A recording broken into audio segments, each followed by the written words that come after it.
Hi, and welcome to Dynamics of a Podcast, the only podcast on the internet dedicated to Professor James Moriarty, Napoleon of Crime, and archnemesis of Sherlock Holmes. I'm Madeline Quiñones, and I am joined by Dixie Parkinson. So, hello. Thank you to everybody who watched our first episode and liked it and subscribed. Thank you to everybody who is following us on Twitter. We love you all so much. Our apologies for taking this long to get this second episode out. A whole lot of real life happened. And right now we're just figuring that we'll be doing good to do an episode a month. And if the stars align correctly, we can maybe get at 2 episodes a month. But we'll just see what happens. This is still very much a work in progress. And we're doing our best here. Yeah, we are. We are. Yeah, podcasting can be hard, guys, especially when you're podcasting, with your partner being thousands of miles away, because that is the situation that we're working with here. Different time zones. Yes, different time zones. That makes things difficult. Which I'm sure a lot of people in our generation can relate to. Everybody has a friend in another country, right? So, this is episode 2, The Professor and the Detective. We are talking about Moriarty and his relationship with Sherlock Holmes, and we are going to talk about canon, we are going to talk about fanon, we are going to talk about adaptations, because it's a very rich topic. We're probably only going to end up scratching the surface, and even in canon, yes, they apparently only meet twice, but there is still so much to unpack there. So yeah, let me just pull up my notes again and we can get started, but there is just so much to dig into here. And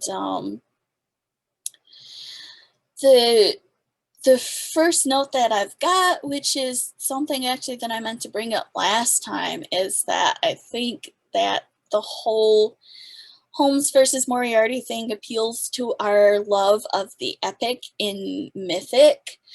There's the whole thing in Final Problem about their silent contest of wits as Holmes is trying to get to the bottom of Moriarty's organization, and Moriarty's trying to head him off, and it's just nobody was ever going to be able to live up to that the way that Doyle wrote it. So, and then it gets even more mythical when Holmes literally, functionally returns from the dead. Yeah. So, it feels like it feels like mythology. So yeah, it's people will complain that Moriarty's overrated and why is he such a big deal and stuff. And I mean, part of the answer to that question is definitely William Gillette with his play, which popularized, I think, Moriarty. But nevertheless, it's the way that it's written. It's mythical. You want to know why Moriarty's a big deal? That's why. That's how it's written. So, yeah. Next point is, like we talked about last time, Moriarty is a plot device to kill Holmes. Yeah. Because it apparently takes Sherlock Holmes to kill Sherlock Holmes, so Moriarty has to be a lot like him. Which then, I mean,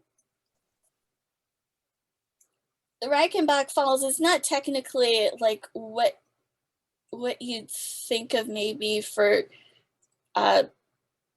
Sherlock Holmes killing Sherlock Holmes, but again, it's epic. Doyle looks at this waterfall and he's like, "This is it. This is beautiful. This is where I'm gonna kill Holmes." Glorious. But it is interesting because Doyle did build Holmes up into, I mean, he's fallible. A Scandal in Bohemia proves that right out of the gate, but still he's built Holmes up into this person who like is very difficult to beat. So something that I wrote down here was that it takes Sherlock Holmes to make Sherlock Holmes run away, and that's something that he's never done before. And I think that is super interesting. I mean, Holmes gets out of London, and I mean, London is his city. Yeah. So that's a huge deal. Oh, and I read when I was like looking through all my books to try to find like fan theories. I did not find a lot because I unfortunately don't really have a lot of I don't really have a lot of books that are I guess the traditional side of the fandom would call them scholarly. I want to say meta. It's basically the same thing. It's basically the same thing, but different generations have different words for this thing. But this is a fandom podcast, so just go ahead and call it meta. Right? Yeah. So I don't have a lot of books that actually deal with meta, which obviously I need to change. But there was one book here. I must have got it at Barnes and Noble because it has a Barnes and Noble tag. I swear I do not remember getting it. But Sherlock, Facts and Fiction Behind the World's Greatest Detective by Martin Fido. And he proposes, I believe this is his theory, that the stress of going up against Moriarty leads to Holmes's 1887, I think that date is accurate, breakdown in the Reigate Squires. Because the story starts with like Holmes is in France and he's had like a total mental breakdown, and Watson has to go pick him up in France, and he's just finished a case, but then he just like has a collapse, and then they go on vacation, and then of course Holmes still gets involved in an investigation because that's what he does. But I thought it was an interesting theory that maybe part of that breakdown was like realizing maybe the scope of Moriarty's organization. Yeah. I'm like, that could be. I'd buy that. I found it interesting when I reread The Final Problem, just how willing Sherlock Holmes seems to be to die in that story. Like he's already accepted basically that he's going to die. I know. I mean, I feel like Sherlock Holmes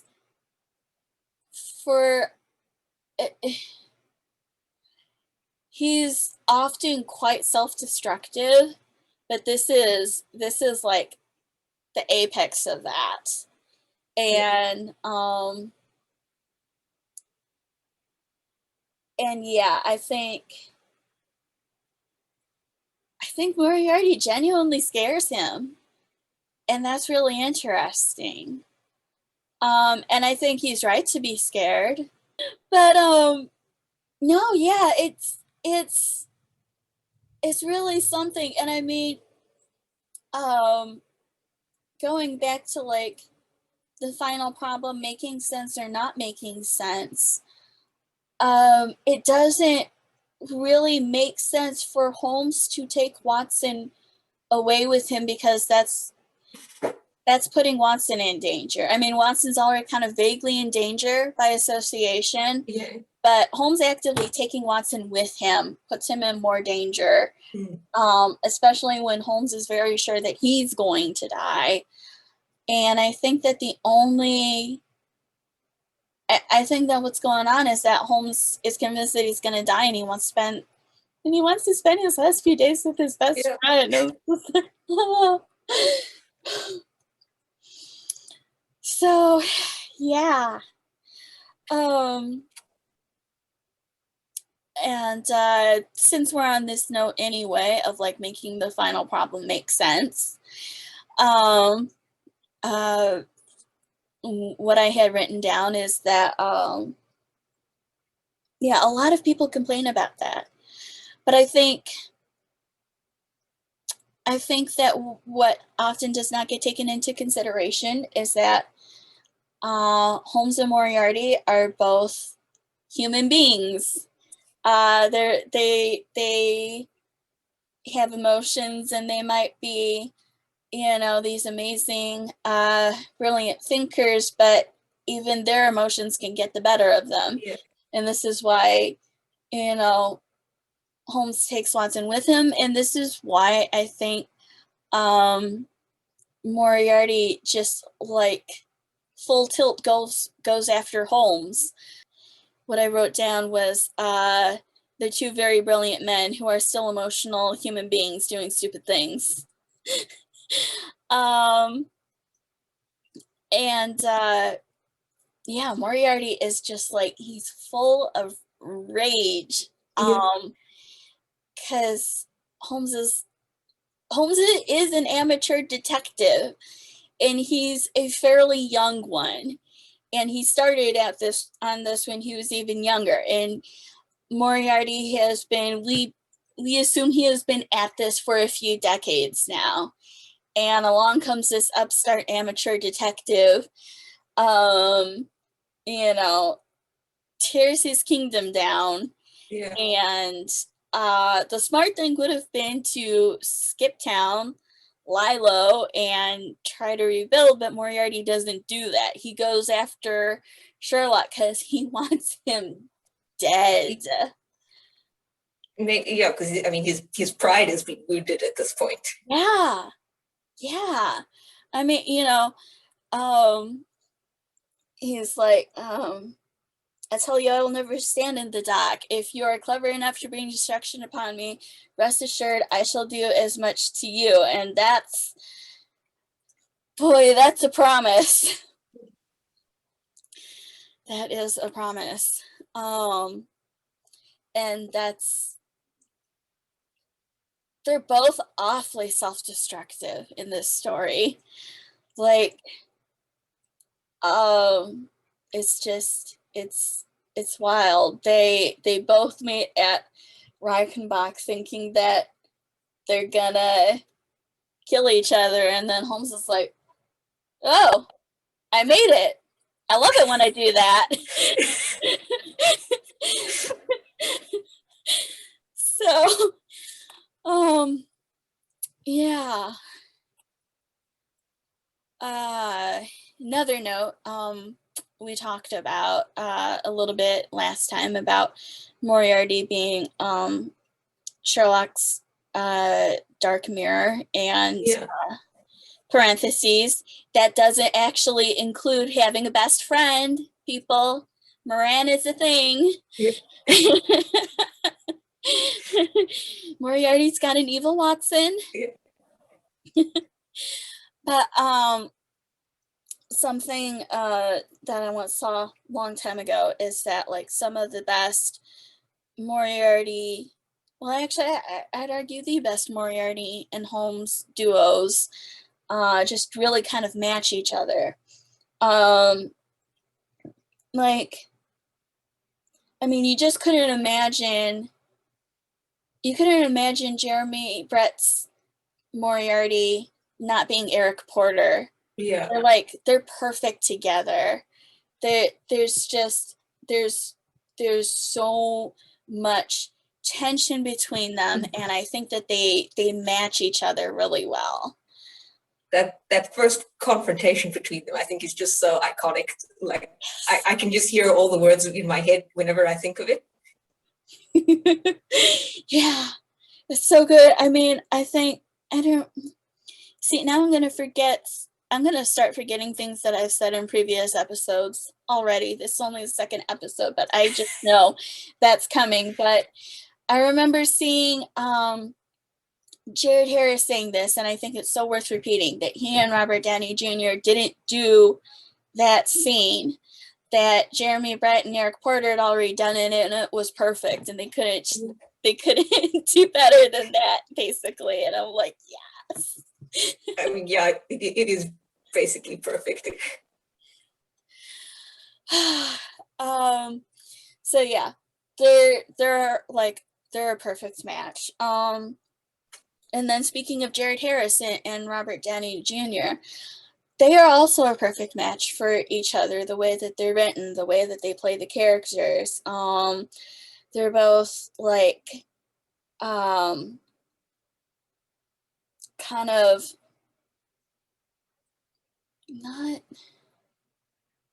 not manic. Manic was not the word that I had in mind. It's like they're both feral. That's it. They are both feral and brutal and intense. And I mean, Robert Downey Jr.'s Holmes is definitely feral, but but Jared Harris is too, almost akin to Radigan in The Great Mouse Detective. There's that veneer of civility, and then there's the rage, and it's great. And so I haven't seen those movies yet. I was planning to watch them before this episode, then I didn't. But when I first, I think, heard that Jared Harris played Moriarty in that, I couldn't really picture it. But now I'm really interested to see it based on the way you've described it. Yeah, it is good. It's definitely good. And then another great Holmes and Moriarty pair is Benedict Cumberbatch and Andrew Scott. I think that they were a good match for each other. I think that they played very well off each other. Well, you already know I'm a fan of Andrew Scott's Moriarty. Yes, yes, I do. I mean, he used to be my favorite. Now I would say Eric Porter has taken his place, but I still think he was great in the role. And as you say, he's a good match for Cumberbatch's Sherlock. Yeah, I think it's I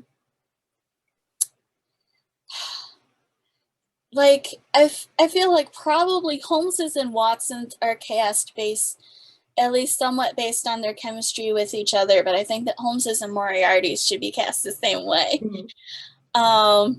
And the ridiculous thing is, I thought of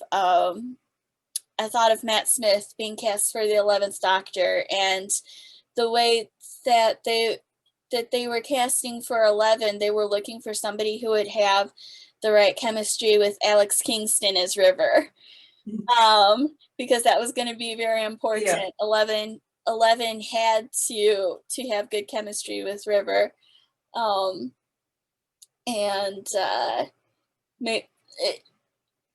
it's technically a different kind of chemistry that we're talking about here, but still, yeah,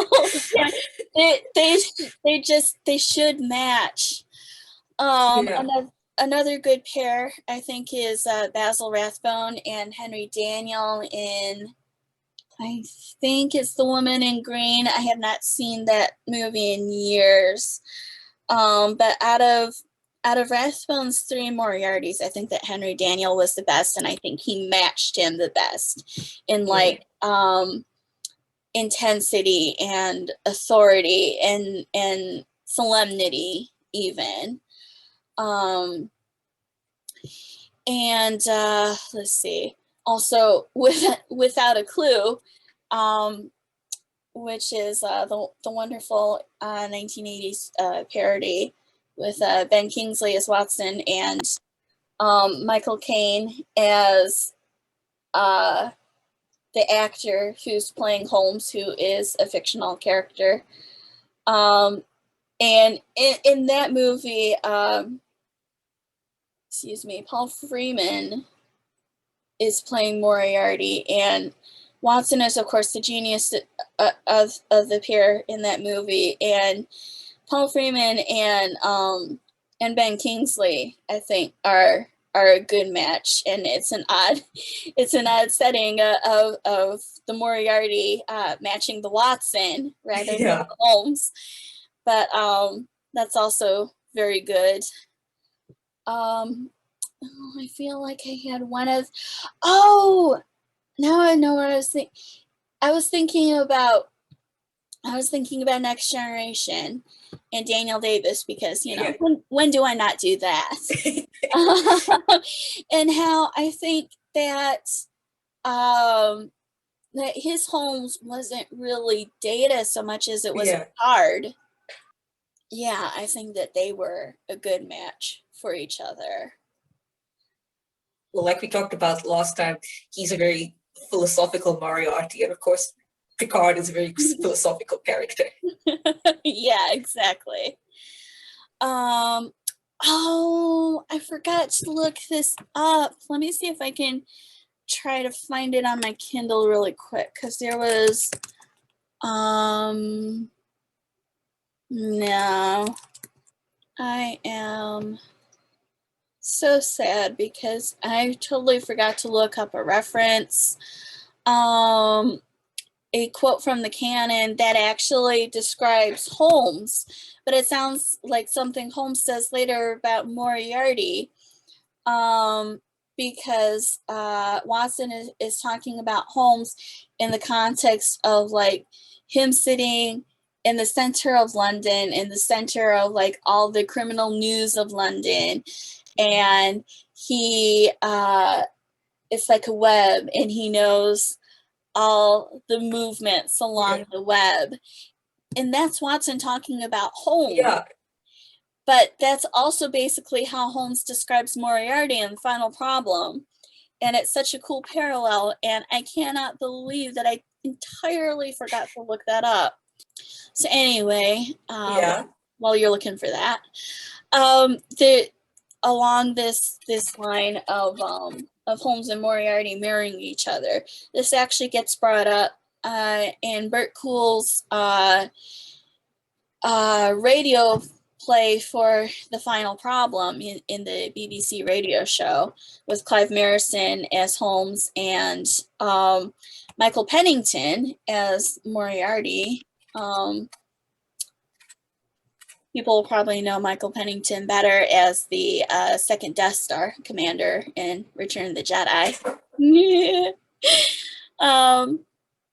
But there's this moment in The Final Problem when Holmes is telling Watson about Moriarty, and then he's like, we're actually very similar, and we both I understand him, and we both seek to impose our idea of order on the world. Like, it's extremely in character for Holmes, and to the point where, like, I think that Holmes is wrong about him.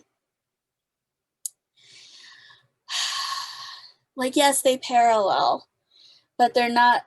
Holmes is like, there's not much difference between us with so many similarities. And like, Yeah. yes, on one hand, he's right. And on the other hand, he's wrong, because there's a very big difference. And it's that Holmes cares about justice, and he cares about mercy and compassion. And Moriarty just, clearly doesn't. He doesn't care. And it's actually a huge difference. And I don't I'm not knocking against the writer, by the way. It's more like that is something that I totally buy Sherlock Holmes saying about himself. But Holmes is not always does not always have the most reliable insights about his own person. Yeah. And it always makes me think of actually of the 12th Doctor talking to delivering like his last big speech to the Masters in The Doctor Falls, because that scene lives in my head rent free. Me too. That's one of my favorite scenes, I think, in anything ever. Right? It's so good. And I mean parts of it I could, because Holmes and the Doctor are very similar people. I could see Holmes saying some of that himself, not everything, because obviously the Doctor is very much older. He's had a whole lot more failures than Holmes has, and a lot more loss and grief, but still, it's just like, I do what I do because it's right, because it's decent, and above all, it's kind. And it's like, when you get right down to it, that is why Holmes does what he does. Because if he was just trying to stave off boredom, frankly, he could do anything, and he could be a criminal. But he's not a criminal, and why is that? It's because he cares about doing what's right. Yeah. And that's a huge thing. I love him. One last main point here, I think, as far as the canon is concerned, about excuse me, the full scope of Moriarty's organization. Oh, that's not actually the last point, but it's still a good point. That it's Moriarty's, he's like, you don't know the full scope of what you're up against. And the police apparently round up the entire gang, except also apparently they don't. And something extremely interesting is that Holmes knows about Moran. And yet apparently doesn't have any evidence against him. Because, I mean, you think about the final problem, not only is Moran at liberty, but he is also at liberty specifically in high society. Like, he is still a part of his club. He's still like hanging out with all these upper class people. Like, that wouldn't happen if like like, even if he'd come up in the Moriarty gang trial, like that, even if he hadn't gone to jail, that still would have been enough scandal. Yeah. That what happens in the empty house wouldn't have happened. So that's just like extremely interesting. Like, how did Holmes miss Moran? Like, he missed Moran, and yet he would have gotten Moriarty if Moriarty had been in town. Like, that's so weird. Like, what was going on there? Because, I mean, Holmes even knows how much Moriarty pays Moran. That's the crazy thing. That's the crazy thing. £6,000 a year, which is more than the Prime Minister gets. And in today's money, I heard this recently, it's something like over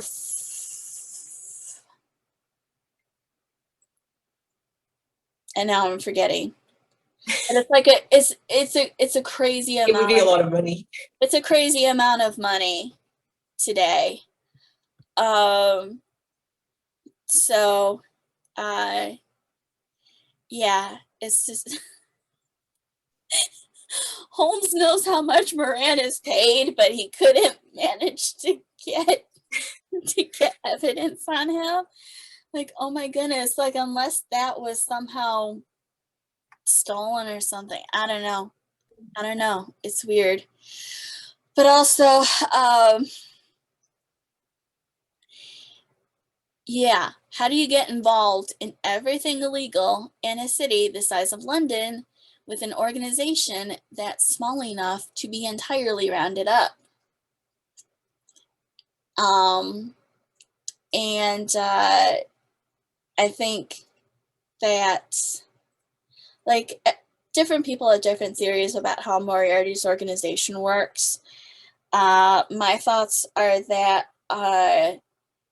it's largely built up of like contractors, basically, criminal contractors, and like he has a small manageable amount of people running the show, but it's like most of the people who are actually doing the work are like basically barely connected to Moriarty at all. And I think that's in my mind, that's the only way that works, especially for the police to round up the whole gang. It's like, well, how big a gang are we talking about here? Yeah, I imagine there would be like a lot of petty criminals who technically worked for his organization but never had any dealings with him whatsoever. Yeah, exactly.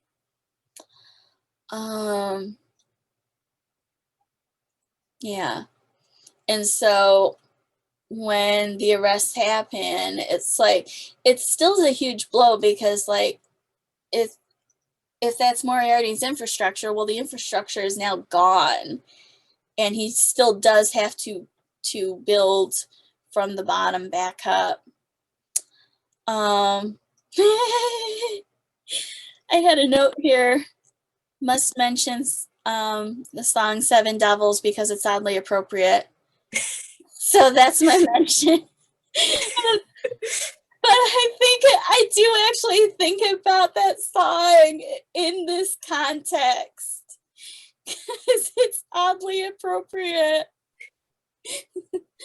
Like, yeah. See, I've come to burn your kingdom down. It's like, that's exactly what Holmes does. I don't make the rules. Okay. Man, yeah, I just kept adding on to this outline. Another point is that technically, weirdly enough, they're rivals because Holmes doesn't just work for the police, he works for private individuals, and he doesn't always work. His activities are not always above board. He breaks the law an awful lot. Yep. And I think a lot of breaking and entering. A lot of breaking and entering. And I think, let's see, a scandal in Bohemia happens like when Holmes is finally like starting to be better known in society as a problem solver.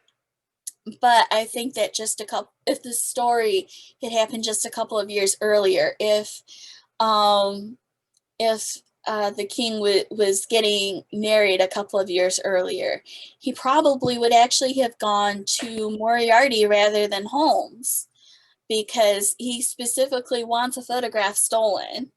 It's like, it's almost, I mean, that's a thing that you would probably ask a criminal mastermind to,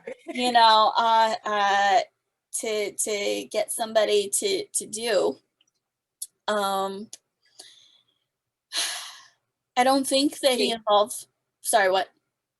I was just going to say, if Moriarty was the one who had handled that for him, do you think Irene still would have gotten the better of him or not? See, that's just what I was going to say. I don't think so. I don't think so. Because Moriarty has probably done this a million times before already. And technically, Sherlock's idea was impressive and maybe needlessly elaborate. And it did allow too much time to pass. I think that Moriarty probably would have handled it better.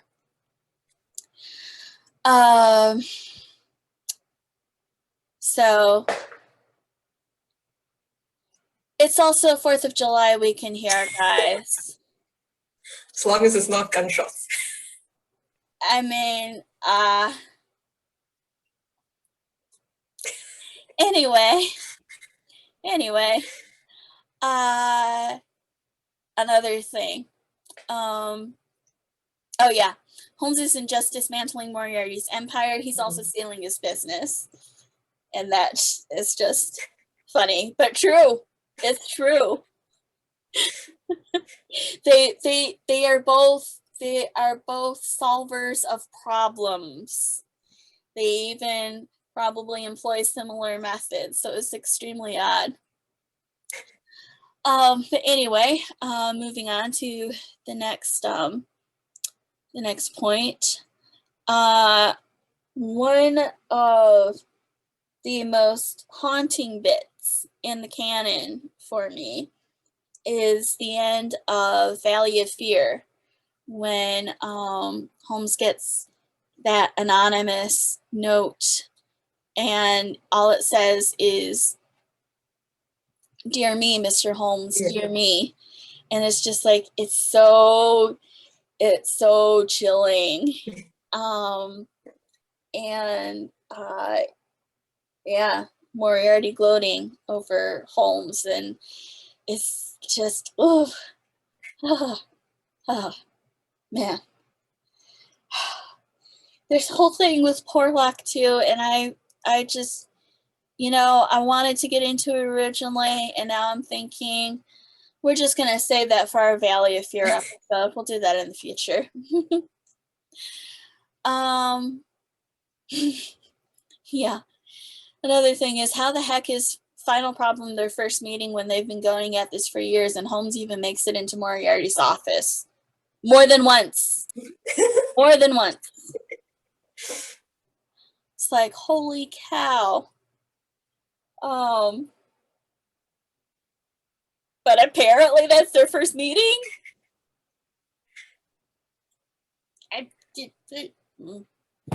Okay.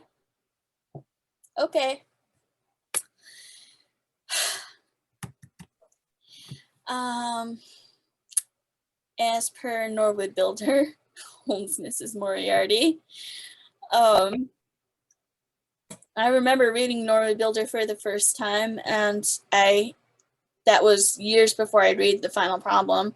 And I'm like, who is this Moriarty that Holmes is going on about? Oh my gosh, little did I know.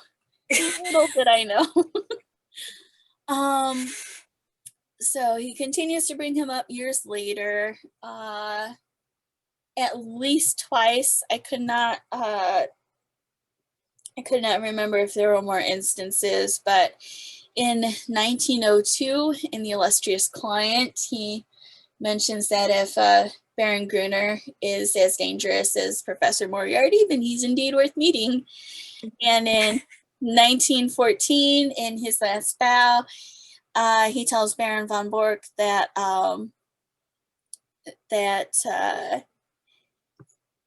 von Bork saying he'll get even with Holmes. Holmes was like, yeah, Moriarty used to say that. Moran's been known to say that. I'm still here. but it's just it's interesting that Holmes continues to bring up Moriarty even, man, that far forward in time. Yeah. His last bout is his last bout was more than 20 years after the final problem. So I think that it's not like I can understand people thinking that maybe Moriarty oversaturates adaptations. I Yeah. get that a little bit, but on the other hand, he sticks with Sherlock Holmes for that long. So in the canon, in Holmes's head, he's still there. Still So his ultimate nemesis. yeah, so maybe we're not that oversaturated with Moriarty after all. And I think that's all the canon related points that I wanted to bring up. We can move on to the fanon theories. Yeah, let's go for it. Okay. All right. So let's see. There are a few fan favorites, I think. One of them being Moriarty is Holmes's teacher. Alongside that, although the two aren't always related, Moriarty is Holmes's mentor. And then another one is Moriarty is not a criminal. That shows up. I'd be interested to hear how that one works. And then some not quite so popular ones are Moriarty isn't real, or at least the way that him being a criminal mastermind isn't real. Even Mycroft is Moriarty. There's actually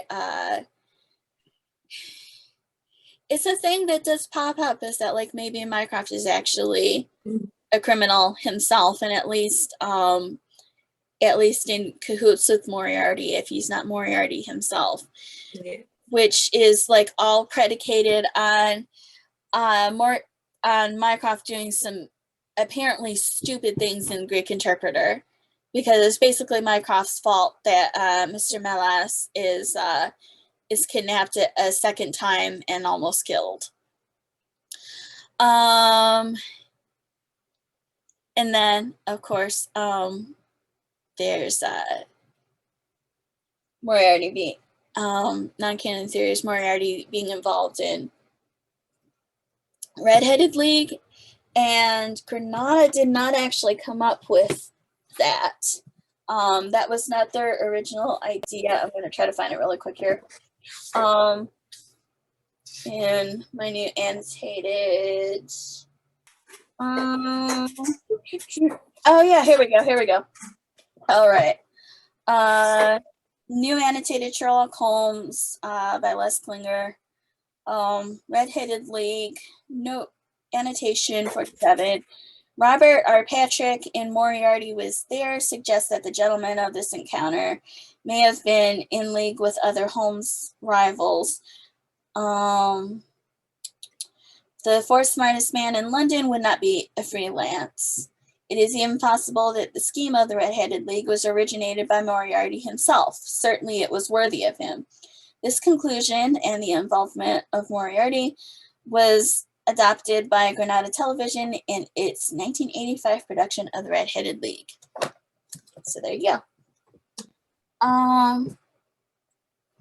And then another non-canon theory, which you don't see terribly much of, but of course it's the one that I'll fixate on, is that Moriarty wants Holmes to join him. But anyway, let's go back to Moriarty is Holmes's teacher. That is, let's see. some examples include the movie Young Sherlock Holmes, or shoot, I forget what that's called in the UK. It's like, gosh, I forget what it's called. It's under a different title in the UK, but it's the one with Holmes and Watson as schoolboys. That was made in 1986, 85, and it's Steven Spielberg and Chris Columbus. There's the book The Crack in the Lens by Darlene Seisberg. The comic Sherlock Holmes, Year 1.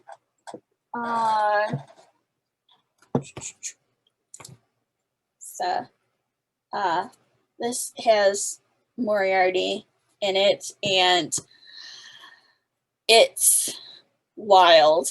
This story is nuts. It's straight up nuts. In a good way or a bad way?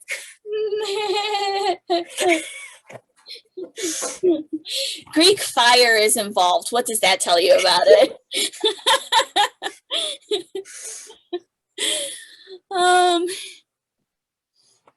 Moriarty is Holmes's mentor. That's also young Sherlock Holmes. They're even like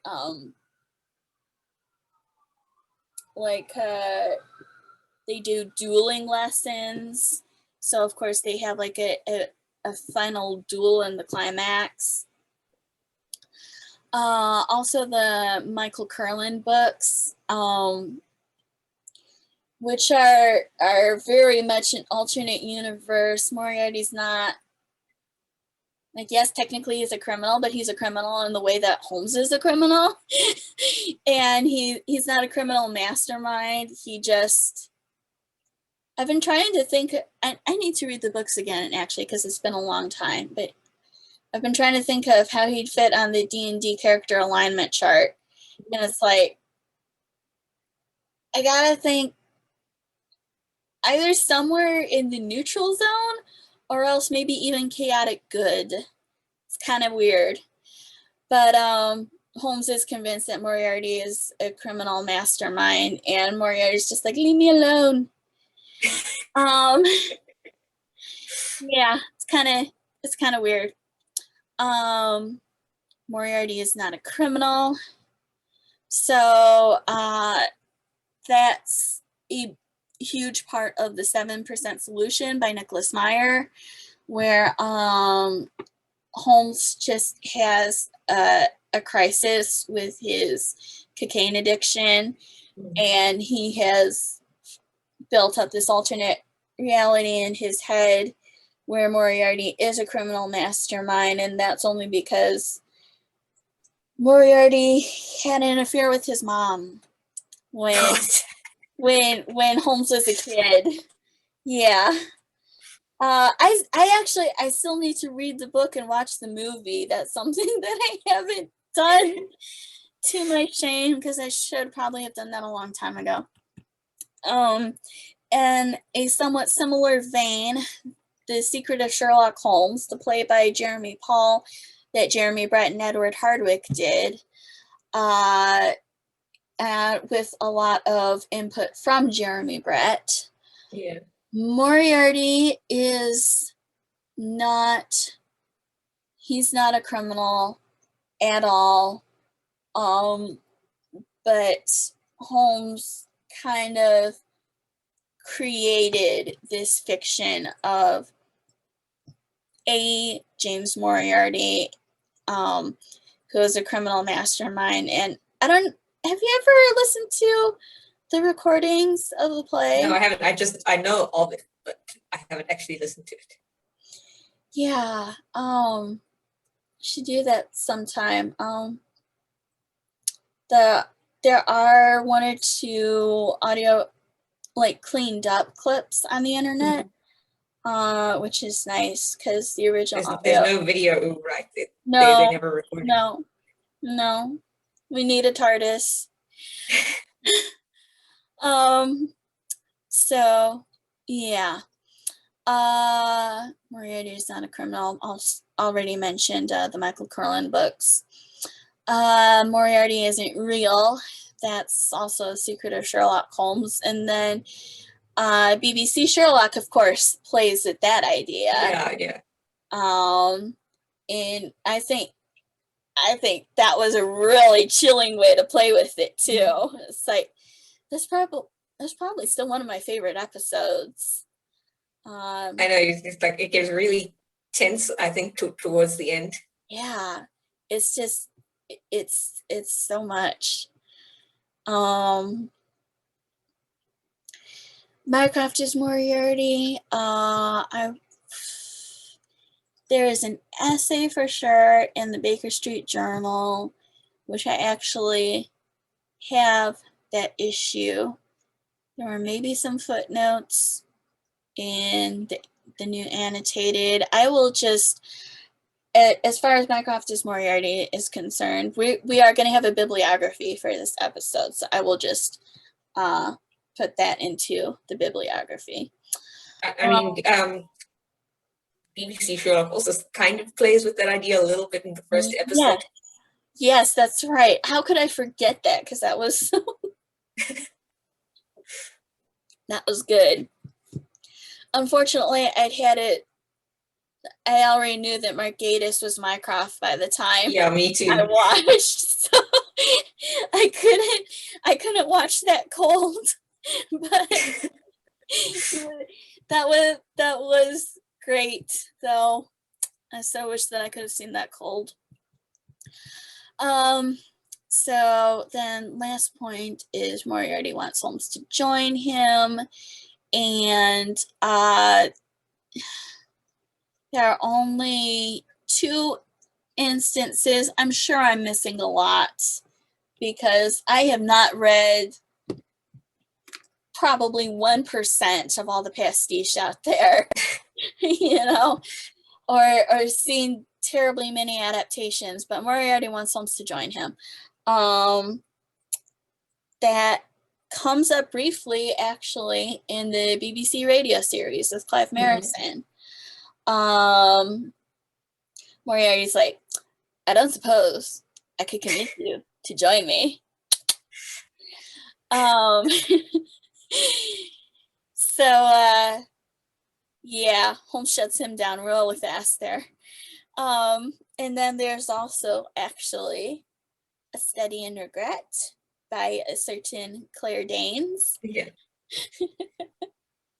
And I think it makes sense as an idea. I mean, why would Moriarty's like a very logical person? So if he sees someone with Holmes's skill, the first thing that would make sense is to try and recruit him. Yeah. And I think I actually didn't have this in the notes, but there's at the end of Granada's Red-Headed League, that last scene with Eric Porter. Not the last one.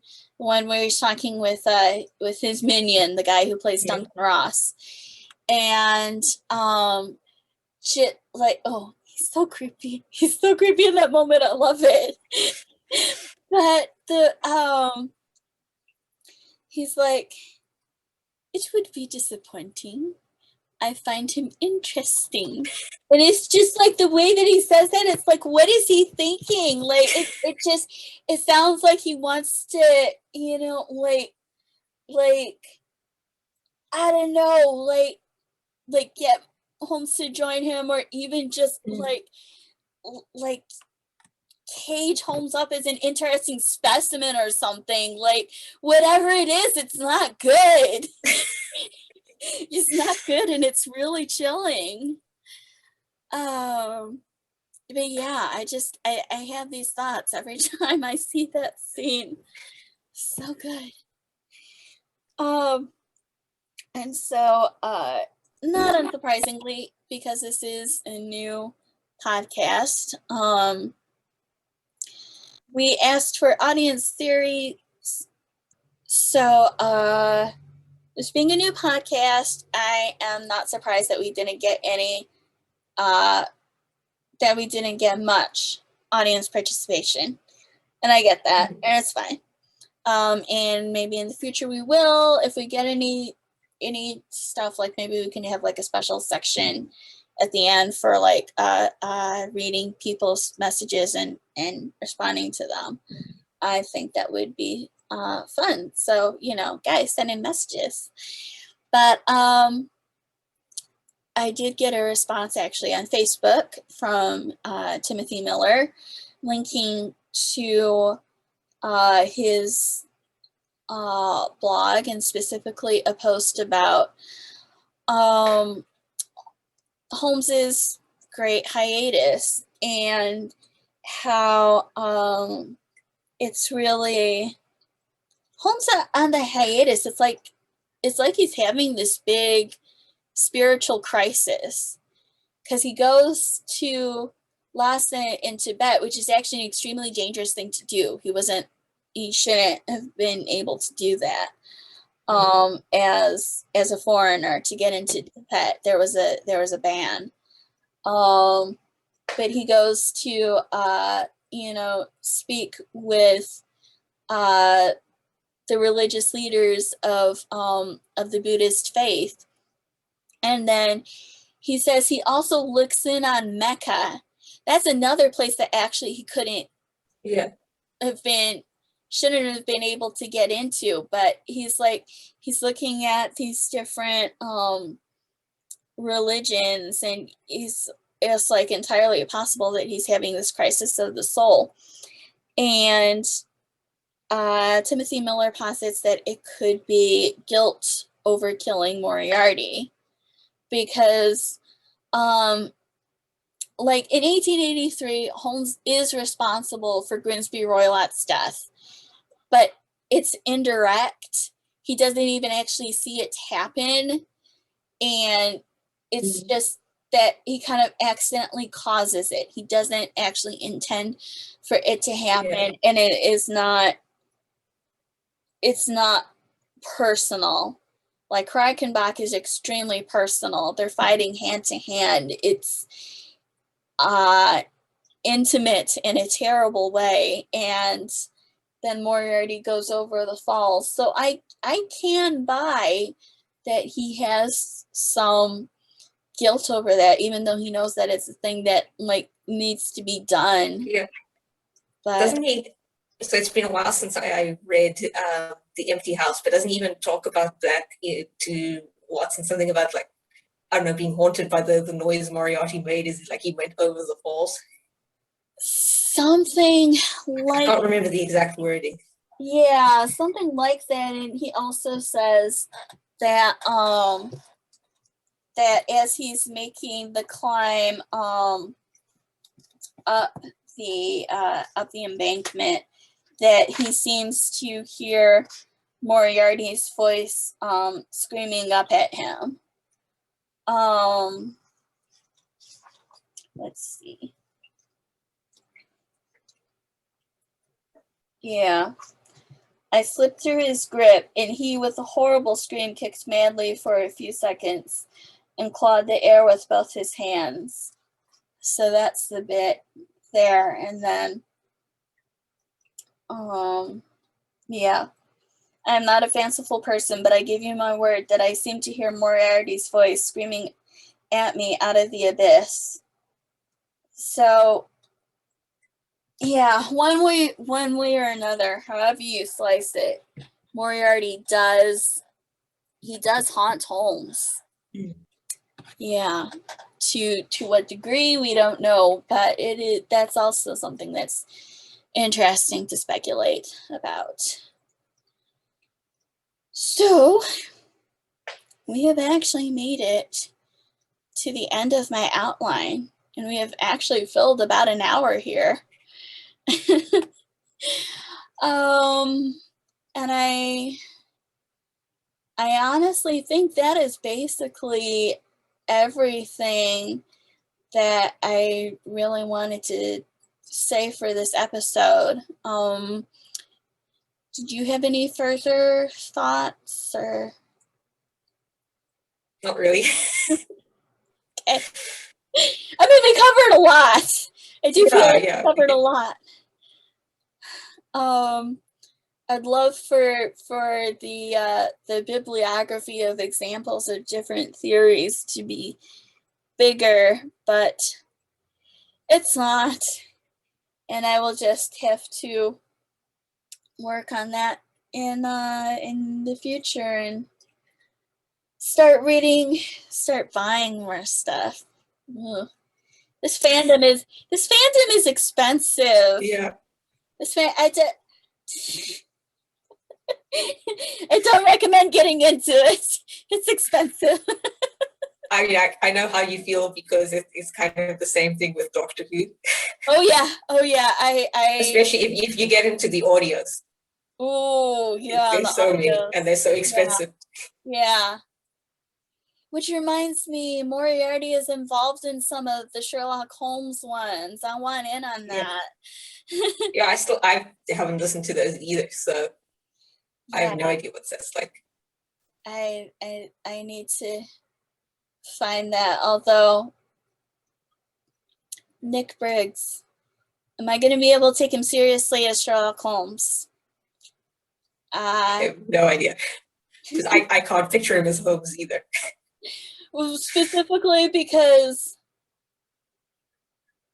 I know he doesn't. His normal voice does not sound like the Daleks, and yet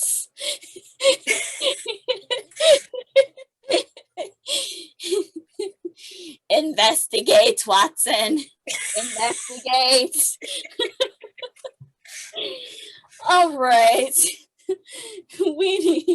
We need to go because I'm starting to lose my grip on reality here. So, yeah.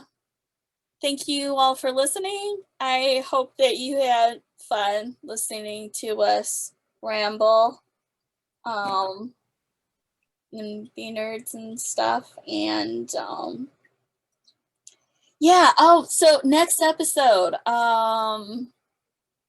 heaven only knows when that's going to be recorded, but hopefully sometime in August. Hopefully soon. And we were talking about this, and we figure our next episode should be all about the second most dangerous man in London, Colonel Sebastian Moran. And I am really looking forward to that. I've just finished actually writing a short story about Moran for a Villains Anthology. So, yeah, Moran. There's going to be a lot of ranting and raving, unfortunately. You've been warned. Yeah. You've been warned. We've got a very pro-Moran agenda here. We do.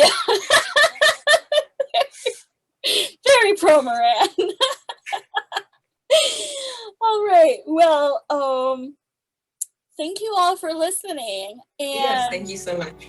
Yeah, and we will see you guys next time. Bye. Bye.